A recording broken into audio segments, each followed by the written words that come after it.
1절에서 10절입니다.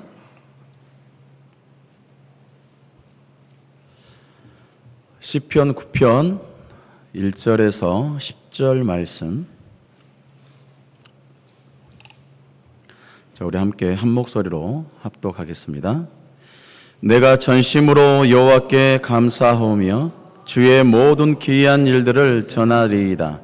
내가 주를 기뻐하고 즐거워하며 지존하신 주의 이름을 찬송하리니 내 원수들이 물러갈 때에 주 앞에서 넘어져 망함이니이다. 주께서 나의 의와 송사를 변호하셨으며 보좌에 앉으사 의롭게 심판하셨나이다. 이방 나라들을 책망하시고 악인을 멸하시며 그들의 이름을 영원히 지우셨나이다. 원수가 끊어져 영원히 멸망하였사오니 주께서 무너뜨린 성읍들을 기억하실 수 없나이다. 여호와께서 영원히 앉으시며 심판을 위하여 보좌를 준비하셨도다. 공의로 세계를 심판하시며 정직으로 만민에게 판결을 내리시리로다. 여호와는 압제를 당하는 자의 요새시요 환난 때의 요새시리로다. 여호와여, 주의 이름을 아는 자는 주를 의지하오리니 이는 주를 찾는 자를 버리지 아니하심이니이다. 아멘. 우리가 신앙생활 하면서 하나님께 감사하고 찬양하기 쉬운 때, 내가 하나님을 사랑합니다, 감사합니다, 그리고 하나님을 찬양하는 그런 가장 쉬운 때가 언제일까 고민하다 보면 신앙생활 하는 데 있어서 모든 일이 잘 풀려졌을 때라고 생각이 됩니다. 기도하는 것이 응답이 되어지고 그러면서 가정이 평안하고 우리 육체에 건강함이 있었을 때, 그리고 내가 해야 하는 모든 일들이 잘 되고 잘 풀렸을 때, 그러다 보면 자연스럽게 나도 모르게 하나님 감사합니다 라는 고백이 쉽게 나옵니다. 그렇지 않습니까? 한번 여러분의 삶을 되돌아보면서 생각 한번 해보세요. 내가 하나님께 하나님 감사합니다 라는 고백이 어느 때 그런 고백이 나오는지.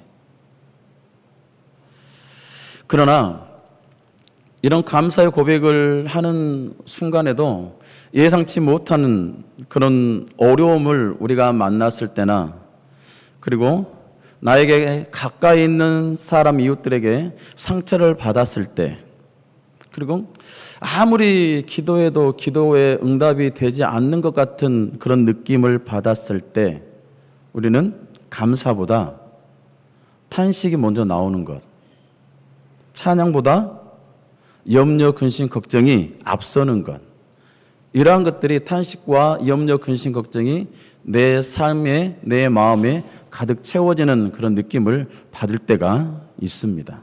그렇지 않습니까? 그런데 오늘 시편 9편에서 다윗은 모든 문제가 사라졌기 때문에 하나님을 찬양하는 것이 아니라 어려움과 고통과 역경이 있는 가운데서도 여전히 하나님께서 다윗의 인생과 그리고 온 세상을 다스리고 계심을 믿고 있기 때문에 다윗은 하나님을 찬양했다라고 고백을 하고 있어요. 이런 다윗의 고백이 우리가 살아가는 삶 가운데서 언제나 있어지기를 간절히 바랍니다. 다윗의 고백이 힘들고 어려울 때면, 아니 즐겁고 기쁘고 평안하고 건강해서 그럴 때만 찬양한 것이 아니라 내 삶에 힘들고 어렵고 염려, 근심, 걱정이 있고 그러한 가운데서도 언제나 하나님을 찬양하며 먼저 나아갔다라는 것, 이 찬양의 고백이 우리 일생을 살아가는 우리 삶 가운데서도 이 찬양이 울려 퍼지기를 간절히 원합니다. 시편 9편은 다윗의 시다라고 얘기를 합니다. 정확히 어떤 사건을 배경해서 이 기록되었는지 구체적으로 밝혀지지는 않습니다. 그러나 내용을 볼 때 보면 다윗이 원수들의 공격과 위협, 그걸 경험하면서 하나님의 구원과 그리고 승리를 경험한 후에 기록한 감사의 찬양의 시다라고 불려진다라는 것입니다. 이 시편은 단순히 다윗이 전쟁에서 승리했으니까 하나님께 감사했다, 이렇게 개인적인 승리를 노래하는 그렇게 개인의 승리에 머무르지 않고 다윗은 자신의 경험을 통해서 더 크게 중요한 것을 깨달았다라는 것입니다. 그것이 뭐냐면 자신의 원수를 심판하신 하나님께서 온 세상을 공의로 다스리고 계시는 왕이시다. 특별히 압제받고 있고 고통당하고 있는 사람들의, 성도들의 피난처가 되어주신다라는 사실을 깨달았다라는 것입니다. 그래서 시편 9편은 기록된 중요한 목적이 뭐냐? 고통받고 있는 하나님의 백성들에게 눈앞의 현실만 바라보지 말고 그 현실 위에서 다스리시고 계시는 하나님을 바라보라는 거예요. 내 앞에 있는 문제, 염려, 근심, 걱정, 그러한 것들만 바라보지 말고 그 위에 계셔서 역사하시는 하나님을 바라보라라고 얘기를 하고 있습니다. 악은 강하게 보여요. 사단이는 강하게 보입니다. 불의한 사람들이 승리한 것처럼 보일 수도 있습니다. 그럼에도 불구하고 마지막 결정권이 어디에 있느냐? 사람에게 있는 것이 아니라 하나님의 손에 있다라는 것입니다. 사람의 권력은 사라져요. 세상의 나라는 변합니다. 그러나 하나님의 보좌는 변하지 않습니다. 영원합니다. 그러므로 우리 하나님의 백성들은요, 현실 때문에 절망할 필요 없다. 역사를 다스리시는 하나님을 신뢰한다면 그 하나님을 위해서, 아니 하나님께서 다스리심을 받고 살아가는 저희들이 되어야 한다라는 것이에요. 그래서 시편 9편이 이런 얘기를 하고 있는 것입니다. 다윗은 놀랍게도 원수에 대한 이야기를 먼저 시작하지 않고 있는 것을 봅니다. 하나님께 감사한다라고 먼저 고백을 하고 있어요. 1절에 보면 내가 전심으로 여호와께 감사하며 주의 모든 기이한 일들을 전하리라라고 다윗은 먼저 하나님께 감사로 고백합니다. 이 구절에서 중요한 단어는 전심으로라는 단어입니다. 다윗은 어느 한 일부분만, 어느 한 구속만이 아니라 자신의 온 마음을 다해서 하나님께 드렸고 감사했다라고 고백을 하고 있습니다. 그리고 그 감사의 고백이 무엇이냐? 주의 기이한 일들을 기억한다. 주의 기이한 일들을 바라본다, 전한다라고 얘기를 하고 있어요. 우리는 어려움을 만나면 어떻습니까? 내가 살아가는 삶의 순간순간에 어려움이 닥쳐오면 우리는 그 순간에 하나님께서 지금까지 역사해 주신, 은혜를 베풀어 주신 것을 쉽게 잊어버립니다. 잊어버려요. 나에게 어느 문제 한 가지로 인해서 그 문제가 나 앞에 닥치게 되면요, 그 문제가 내 삶의 모든 것을 다스리고 있는 것을 봅니다. 그 한 가지 문제가 해결 안 되는 것 때문에 내 삶 전체가 거기에 매달려 있는 것을 보게 되죠. 그리고 아직까지 응답되지 않는 기도 제목 그 한 가지 때문에 지금까지 내가 기도했던 모든 기도 제목에 응답해 주신 그 하나님을 잊어버리고 있어요. 어려움을 만나면 나도 모르게 하나님의 은혜를 잊어버린다라는 거예요. 그러나 다윗은 그렇게 고백합니다. 주의 모든 기이한 일들을 전한다. 주님께서, 우리 하나님께서 지금까지, 아니 다윗이 이스라엘의 왕으로 오르기 전부터, 그 전부터, 창세 전부터 있었던 그 하나님을 기억한다라는 것입니다. 현재 문제보다 먼저 과거에 하나님께서 행하신 일들을 바라보고 그것을 기억한다. 그렇기 때문에 이처럼 믿음은 하나님께서 행하신 일들을 기억하는 것이 믿음인 거예요. 하나님께서 행하신 그 일들을 바라보고 걸어가는 것이 우리의 믿음의 모습이라는 것을 잊지 마시기를 바랍니다. 사랑하는 성도 여러분, 우리의 지난 날을 한번 돌아보세요. 우리가 여기까지 살아온 것이 정말 우리의 힘만으로 가능했을까요? 우리가 지혜로워서 모든 위기를 피해 온 것일까요? 우리가 똑똑해서? 그렇지 않겠죠. 넘어질 때, 우리가 세상을 가면서 세상 가운데서 넘어질 때 나를 일으켜 세워주신 분 하나님이 내 옆에 계셨습니다. 내가 가는 그 길을 잃고 방황하는 그 순간에서도 하나님께서는 돌아올 수 있게 내 삶 속에서 나를 인도해 주셨다라는 거예요. 근심, 걱정과 낙심 가운데 있을 때에도 하나님께서는 다시 일으켜 세워주시고 계셨다. 그러므로 우리가 살아가면서 하는 감사의 고백은 환경에서 시작되는 것이 아니라 내 환경의 모든 것을 가지고 감사한 것이 아니라 그 환경을 허락하신 하나님의 은혜로 인해서 감사해야 한다라는 것입니다. 거기서부터 우리는 시작해야 돼요. 다윗이 내가 전심으로 여호와께 감사하며 주의 모든 귀한 일들을 전하리이다 라고 고백한 것처럼 우리의 삶 가운데서도 순간순간 살아온 모든 시시때때마다 하나님 앞에 감사의 고백이 있어져야 되고, 그러면서 그 감사의 고백, 감사해야 할 이유는 내가 지금 이 자리에 서 있는 이 순간, 아니 이 전부터도 인도하셨던 그 하나님, 내 걸음걸음을 인도하셨던 그 하나님을 바라보면서 하나님이 행하신 그 일들을 기억하면서 감사한 삶을 살아가는 저와 여러분이 되어지기를 간절히 원합니다. 그래서 2절 말씀에 다윗은 이렇게 고백합니다. 내가 주를 기뻐하고 즐거워하며 존귀하신 지존하신 주의 이름을 찬송합니다 라고 고백합니다.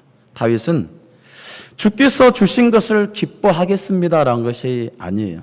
주께서 주셨기 때문에 내가 기뻐한다라는 것이 아니에요. 내가 주를 기뻐하겠습니다. 그냥 하나님 그 자체로 기뻐하겠습니다라고 고백하는 것입니다. 이것이 신앙이 깊어졌을 때 나타나는 변화의 모습인 것입니다. 처음에는 하나님께서 주신 것 때문에 기뻐할 수 있겠죠. 처음 신앙생활하면서 예수 믿고 신앙생활하면서 살아오다 보면 하나님께서 채워주니까 그러한 것으로 인해서 기뻐할 수 있겠죠. 건강을 주셨기 때문에 감사하고, 자녀를 지켜주셔서 감사하고, 기도에 응답해 주셔서 감사할 수 있습니다.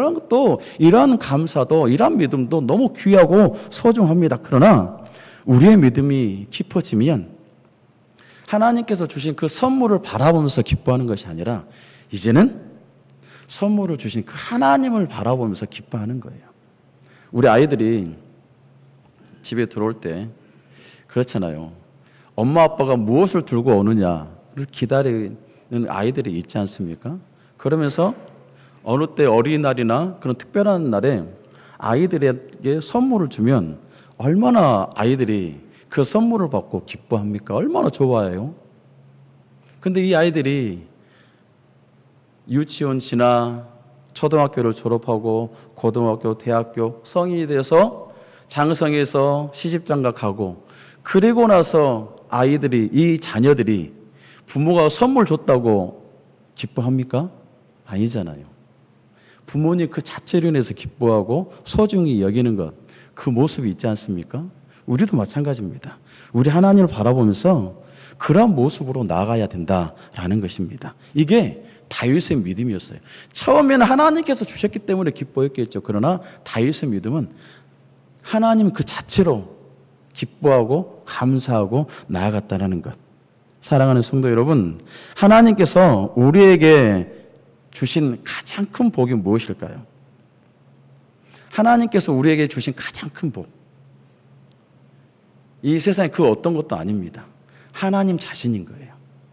하나님께서 나와 함께 하기 때문에 내가 가장 큰 복을 받은 것입니다.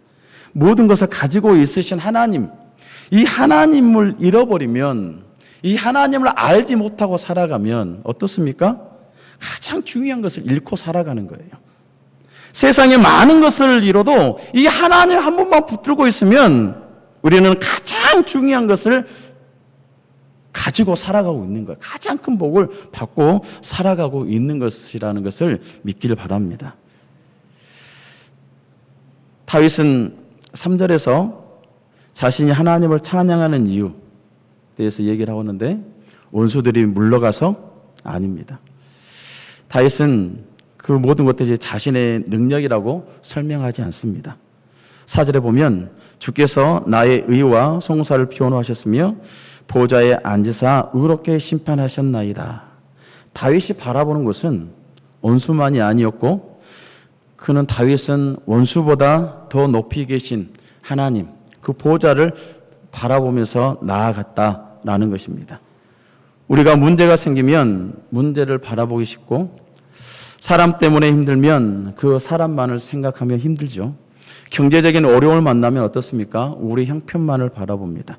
건강에 문제가 생기면 내 건강만 생각하죠. 물론 이 현실을 외면하지 말라라는 것은 아닙니다. 그러나 믿음의 사람이라면, 믿음의 성도라면, 믿음을 가지고 있는 우리라면 현실을 외면하는 것이 아니라 현실보다 더 크신 하나님을 바라보는 그 믿음의 모습이 있어져야 한다는 것입니다. 다윗은 그걸 우리들에게 얘기를 해주고 있어요. 그래서 7절은 시편에서 전체적인 말씀 가운데 중요한 말씀입니다. 여호와께서 영원히 앉으심이여 심판을 위해서 보좌를 준비하셨도다.